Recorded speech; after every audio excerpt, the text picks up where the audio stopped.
Coogs House. The number one Houston Cougars could very easily see their best case scenario for March Madness play out as early as this weekend. You are Locked On Coogs, your daily podcast on the Houston Cougars, part of the Locked On Podcast Network, your team every day.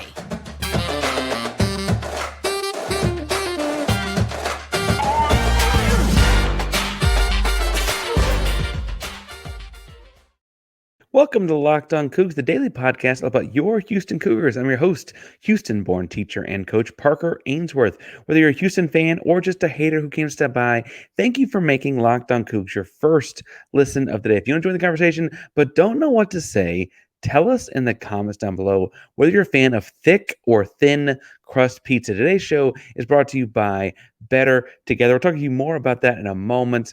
But first, I want to make sure we break down what we're doing today. We have to talk some about Jamal Shead earning first-team AP All-American and what that means for his legacy in the Third Ward. We need to break down the worst-case scenarios for March Madness. But first, as the optimistic fan that I am, I want to make sure that we talk some about what the best-case scenarios are. So in this segment and the one that follows it, I'm going to look at what the best-case realistic scenarios are weekend by weekend for the Houston Cougars in March Madness, including as early as this Friday when Houston takes on the Longwood Lancers. Now, they have to play Longwood. It's a 1-16 matchup that is in Houston's favor, I'll admit.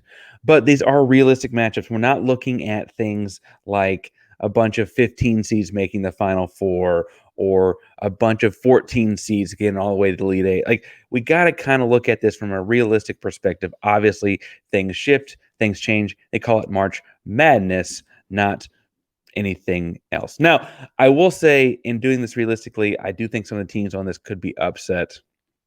But we did stick somewhat realistically with the best scenarios. And this upcoming weekend, Houston opens with Longwood. That's not optional. But as far as the potential second game goes in weekend one, I think the best case scenario is Nebraska. I'm not fearful of A&M, but Nebraska is a bad rebounding team. They give up a lot of points. And I don't have like a giant, which with Houston's depth issues in the front court after a handful of injuries are particularly daunting.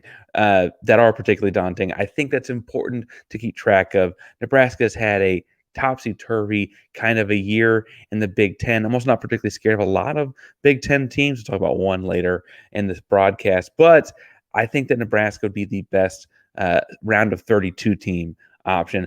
In the second weekend, it's tricky because you have to have some stuff happen on the other side of the bracket. But in the Sweet 16 game, I see a couple teams there. First, I think Duke as a young, inexperienced Duke Blue Devil team.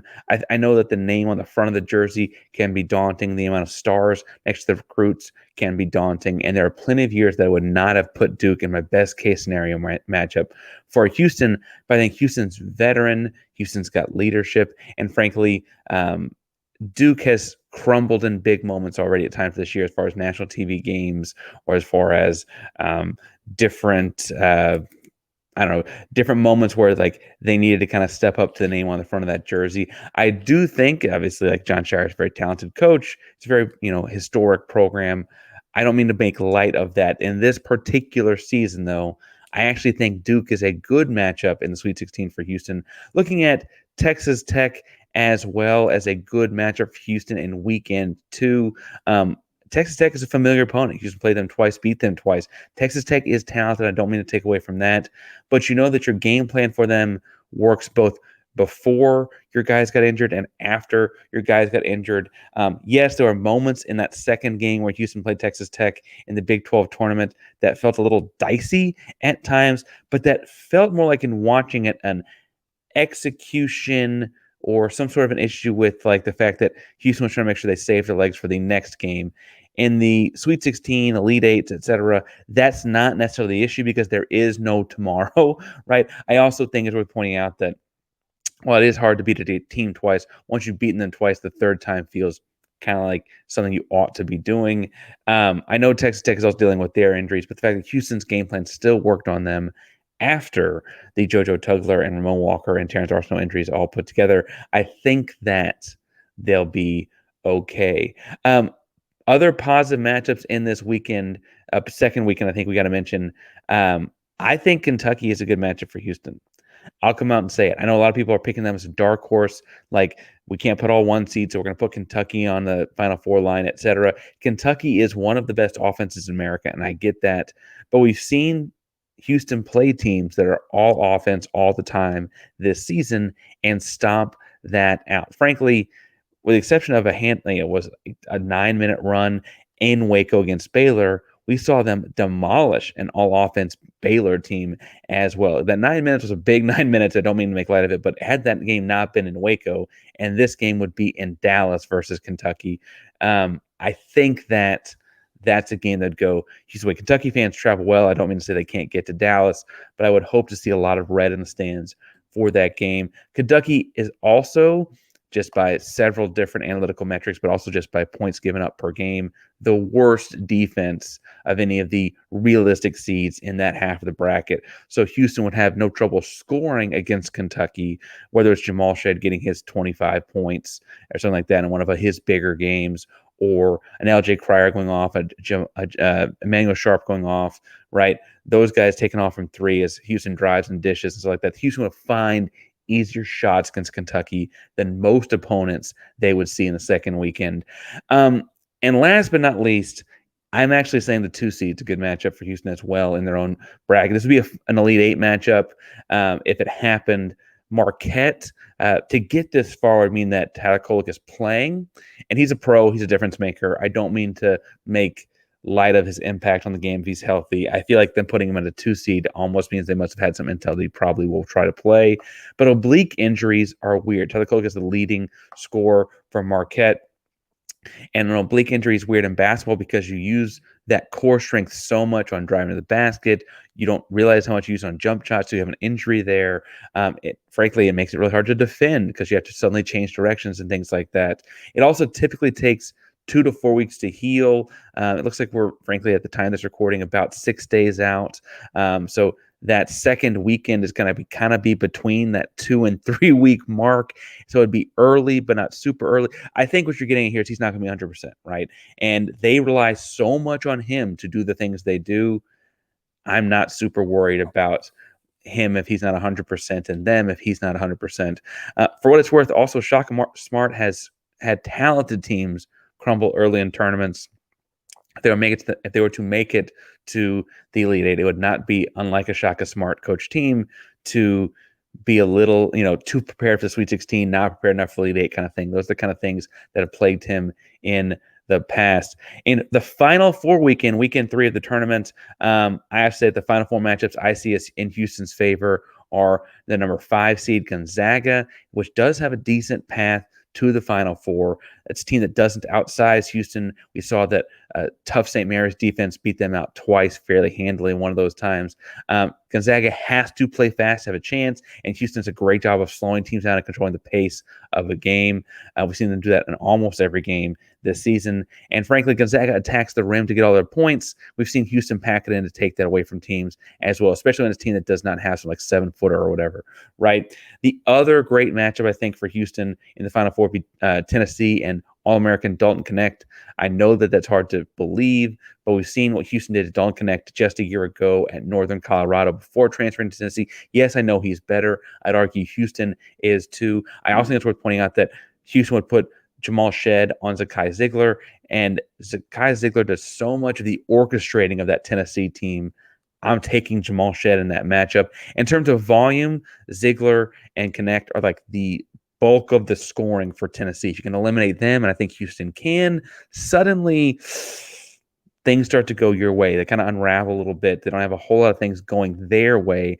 And last, but certainly not least about Tennessee, they commit more turnovers per game than 306 other Division I college basketball teams. I know they played in a tough conference and all of that, yada, yada, but Houston's going to make them turn it over a lot. And I feel like that makes that a great matchup for Houston to get more possessions out of the game. In the title game, it is a possibility that Houston sees Baylor again. I think that'd be a favorable matchup. Baylor is the 3 seed in the West Regional. Now, it would take some upsets and happen like that, but it's not unheard of that a 3 seed gets this far. And frankly, Baylor's scoring makes me think that they can beat some of those weaker defenses as they navigate the tournament and get to Phoenix.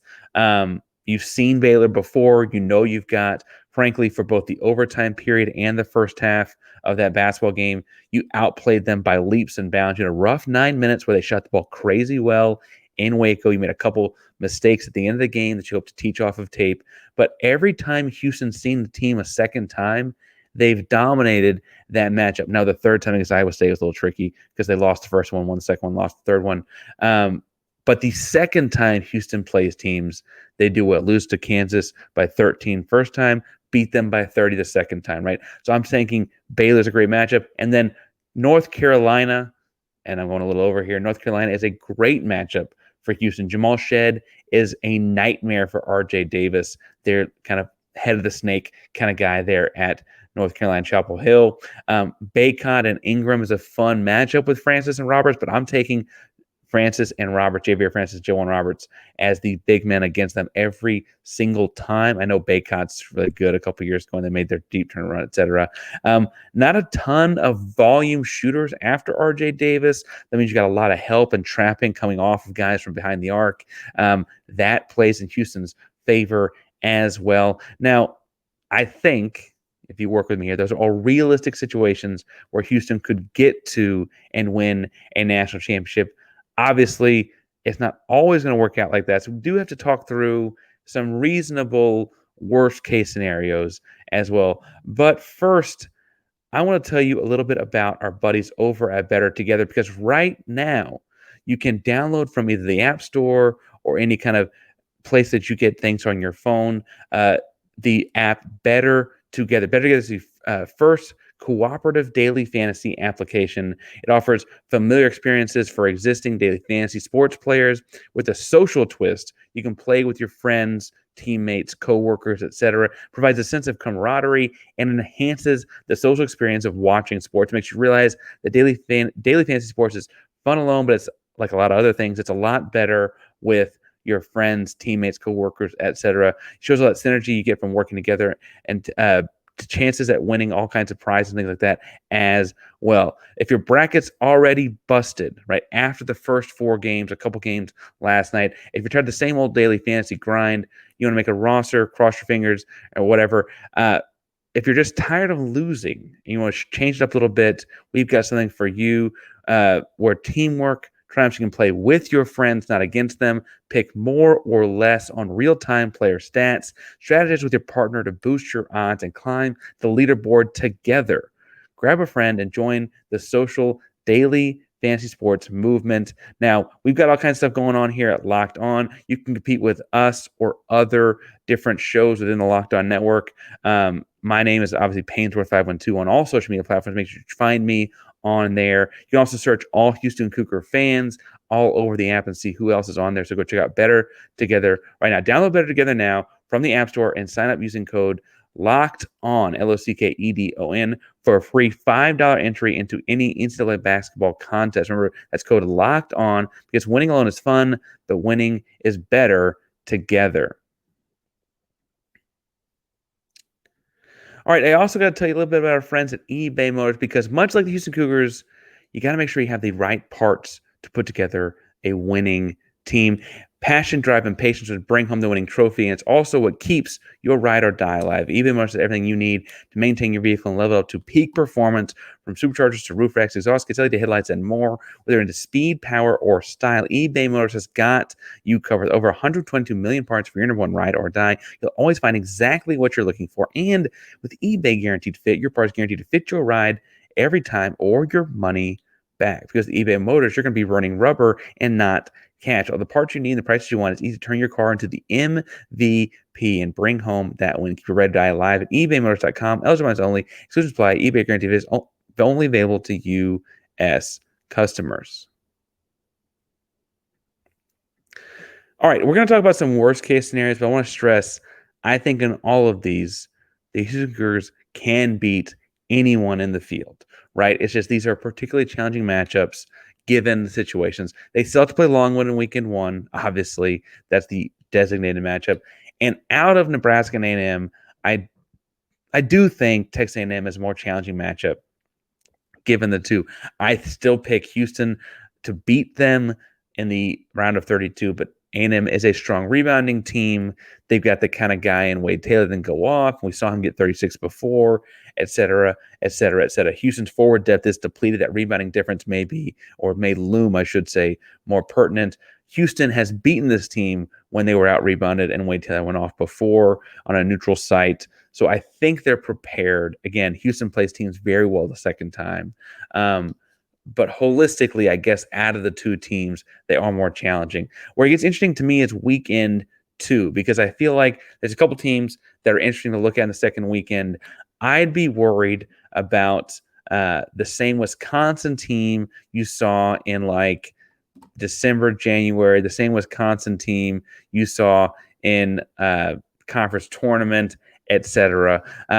I think that that's a very talented team. And if they're playing like that kind of basketball, not like February kind of Wisconsin basketball, you might have a problem. Now, the truth is that they played James Madison in the first round. And I worry that James Madison is the toughest matchup of these lower seeds that I have. And admittedly, they're a 12 seed, but anyone you listen to will tell you to pick a 12 seed every year somewhere on your bracket to at least win a game. James Madison's very, very talented. They've won over 30 games this season. Yes, they're in a smaller conference, et cetera. They've beaten big-name teams as well, like Michigan State, to start this whole thing off this season. So I would look at them as being a potentially challenging team on that half the bracket in the second weekend. The other team I think you got to look out for in the second weekend is another lower seed, and that's NC State. If North Carolina State is really running here, is really running with things here, I should say, and that hot streak just continues, it's not the first time that we've seen someone just take off like that. I do think, however, as I mentioned, that honestly, NC State's the kind of team that will flame out at some point. I just hope it happens before us. They look very, very good right now. We'll see how that thing continues. But again, you don't want to play that hot version of that team. You'll notice that James Madison being an upset type of team and Wisconsin being like a very specific version of themselves are the things that worry me about this bracket in the bottom half of it. I'm not one that's particularly worried about Texas Tech. I think Houston can handle Kentucky. I think Houston can handle Marquette.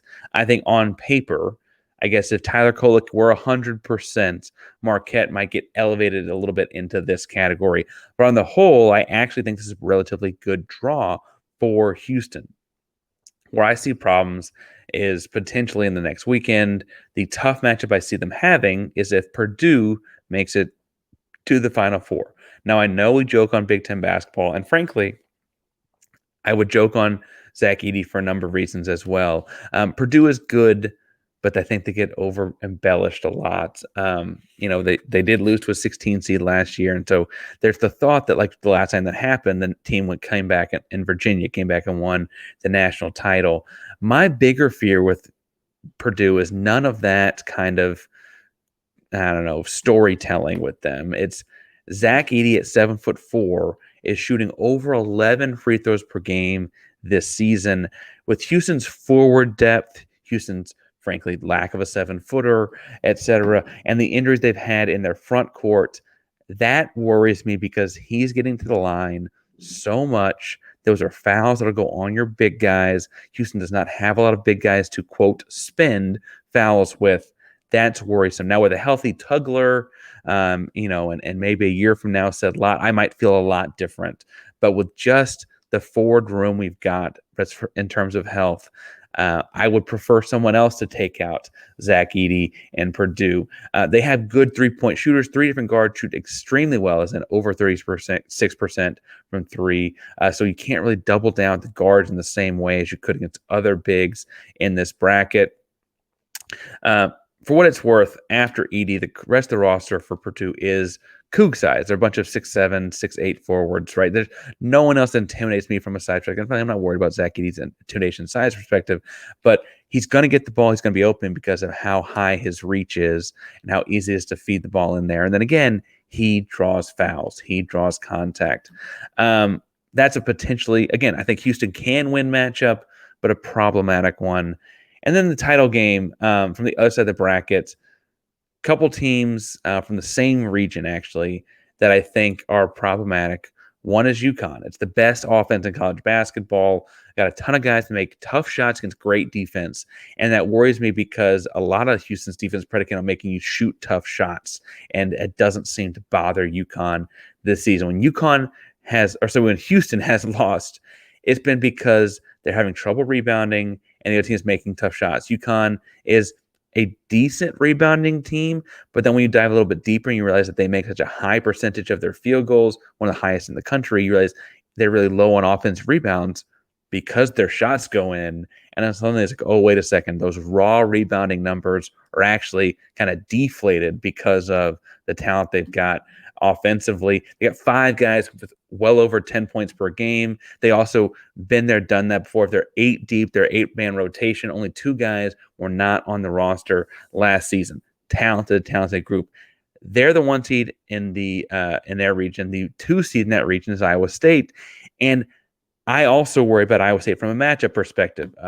Momslavich is still the matchup problem that he is.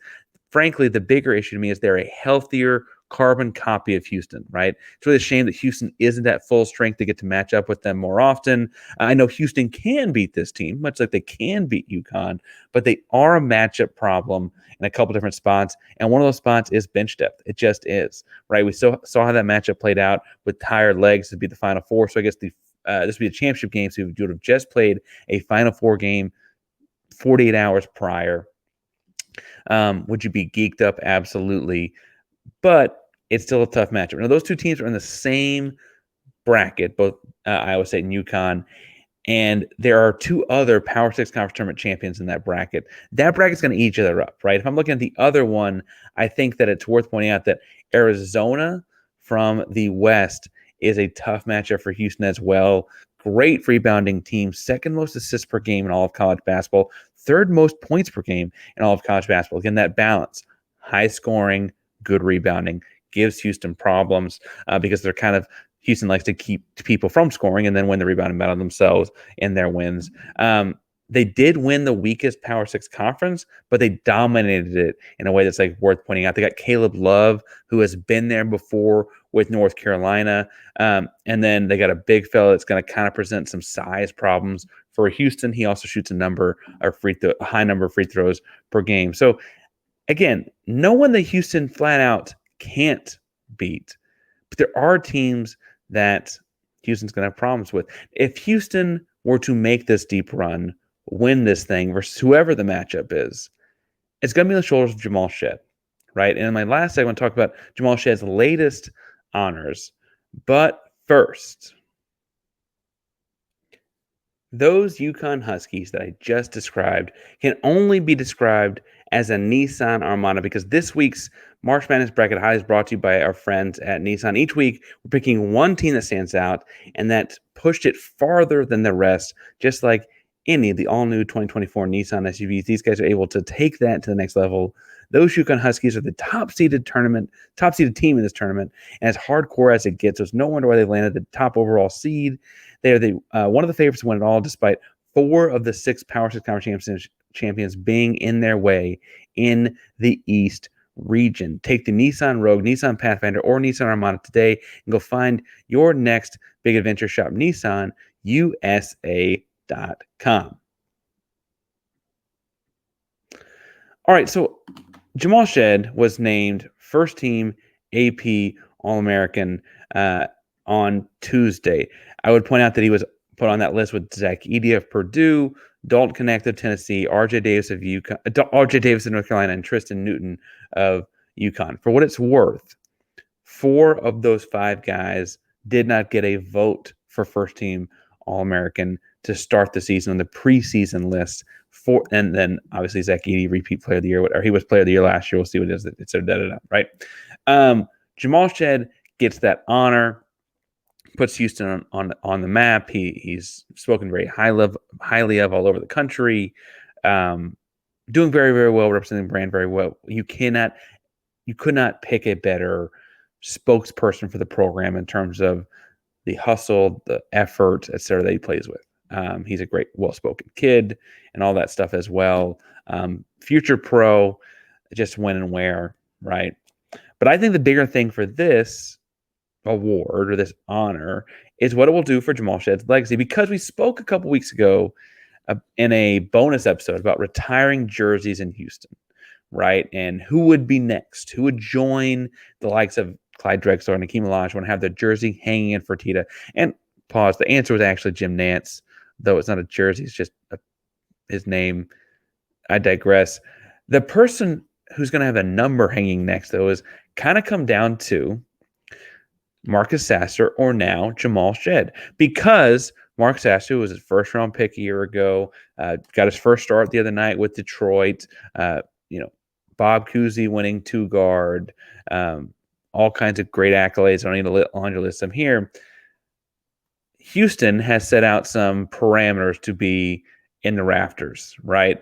You have to have two of the following boxes. You got to be in the Naismith Hall of Fame. Okay, you have to have won a major national award. You have to be a consensus All-American. You have to be the conference MVP or Player of the Year, multiple-time first-team All-Conference, have a NCAA record to name that lasts for a certain amount of time. I think it's like 10 years. Jamal Shead's got two of those in the last week, right? He got conference MVP, he got conference Player of the Year, conference Defense Player of the Year, first-team All-Conference, first-team Defensive All-Conference, and is now both Sporting News and AP All-American point guard. Okay. I don't know, but I would imagine he's about to win the Point Guard of the Year award as well. And the conversation people had about this was, well, who got farther? Who was a bigger part of the deeper runs in the tournament? Because while they were both really young in the 2024 Final Four team, Marcus played a much bigger role on the floor than Jamal did. And I think that's got some people thinking that Marcus is up there first or deserves it more or whatever because of that run. Now, I should point out, this is adversarial in no way. These guys are the best of friends.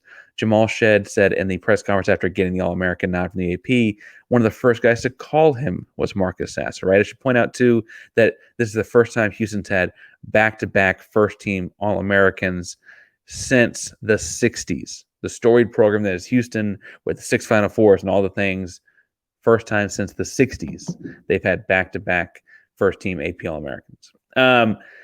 So I say to say, though, that these guys are not like combative in a way, but I actually think Jamal Shead's going to go up first. And I think Jamal Shead's going to go up first because he's ushered in this Big 12 era. He's started this whole thing. And frankly, I think he was just, with the Houston Cougars and even though they've been dealt a handful of injuries, handed a path that kind of helps him get at least farther than last year's team did. And so we'll see how that thing shakes out. The truth is, any team can win any game, so I should probably stop referencing it as a favorable path. But and I don't mean to say that they're guaranteed to do anything, right, by any stretch. But Jamal Shead, with a couple of wins here in March, could go down as one of the most decorated college basketball players to ever come through the University of Houston. More than Elvin Hayes, more than Hakeem Olajuwon, more than Clyde Drexler, more than Michael Young, more than Quentin Grimes, more than Dejan Jarreau. He could really be that guy when it's all said and done. And I'm not saying that there will never be another one of that guys. Frankly, I think if you want to go check out some highlights of a high school kid playing basketball, Mercy Miller, who will be in Houston next year, has some fun ones. But it is interesting that Jamal Shead, when we talked about this at the start of February, we're like, I don't know, he's got to win these accolades and win these awards. And that's really tough to do. And Marcus did it, but it was a little different. And Jamal Shead, playing the majority of his college career with Marcus, is going to have all the same accolades and more. And I think that's going to weigh heavy and, frankly, get number one hanging right up there next to the rest of the numbers at the top of Fertitta. And for what it's worth, probably also have number 0 up there next to it at some point as well. Now, if you think I'm crazy, if you think I'm silly, if you think I've got something to add, tell me in the comments down below. Remember, we're doing giveaway for 500 subscribers. We're just about 2,100 right now. Thank you all so much for listening to Locked On Coogs and making us your first listen of the day. Remember to subscribe, hit the bell so you know we're live, and hit the latest on the Houston Cougars each and every day. Locked On Coogs, the proud member of Locked On Podcast. Everything your team, our Houston Cougars, every day. Go Cougs.